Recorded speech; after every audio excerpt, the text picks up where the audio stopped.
রাতভর গণনা করেও যোগসুর ফল ঘোষণা করতে পারেনি জগন্নাথ বিশ্ববিদ্যালয় প্রশাসন। জগন্নাথ বিশ্ববিদ্যালয় ছাত্র সংসদ যোগসু নির্বাচনের ভোট গণনা কয়েক ঘন্টা বন্ধ থাকার পর রাত 12:30টার আবারও শুরু হয় গণনা। ফলাফলের অপেক্ষায় নির্ঘুম রাত কাটিয়েছে শিক্ষার্থী ও প্রার্থীরা। গণনা শুরুতেই ওএমআর মেশিনের ত্রুটিতে আটকে যায় ভোট গণনা।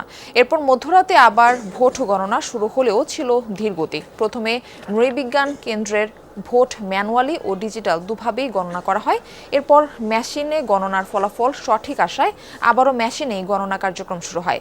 এর আগে মঙ্গলবার সকাল 9টা থেকে শুরু হয় যোগসুর নির্বাচনের ভোট গ্রহণ চলে বিকাল 4টা পর্যন্ত। এরপর মোট 39 কেন্দ্রের ব্যালট গণনার জন্য নেওয়া হয় কেন্দ্রীয় অডিটোরিয়ামে। 21 বছর আগে প্রতিষ্ঠিত হয় এই বিশ্ববিদ্যালয়ে এবারই প্রথম অনুষ্ঠিত হলো ছাত্র সংসদ নির্বাচন।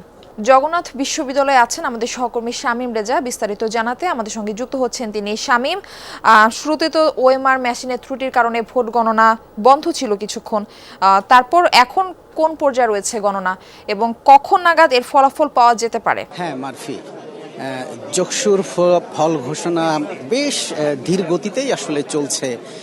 39টি কেন্দ্রের মধ্যে এখন পর্যন্ত মাত্র 4টি কেন্দ্রের ফল ঘোষিত হয়েছে। সেই ফলেও অবশ্য এখন পর্যন্ত ছাত্র শিবির ঘোষিত যে প্যানেল, সেই প্যানেলই এগিয়ে আছে। এখন পঞ্চম কেন্দ্রের ফল গণনা শুরু হয়েছে।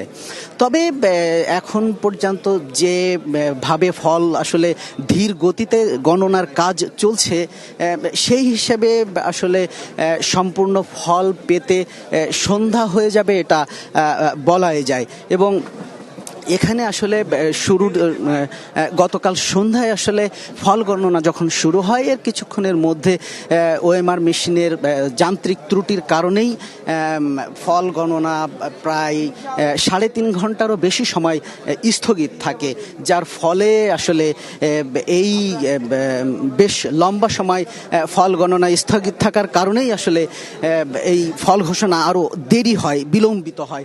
এবং এখন এক পর্যায়ে দেখা যায় যান্ত্রিকভাবে ফলাফল আবারও গণনা শুরু হলেও আবারও যান্ত্রিক ত্রুটির কারণে সেটা স্থগিত করে আবারও ম্যানুয়ালি ভোট গণনা চলছে।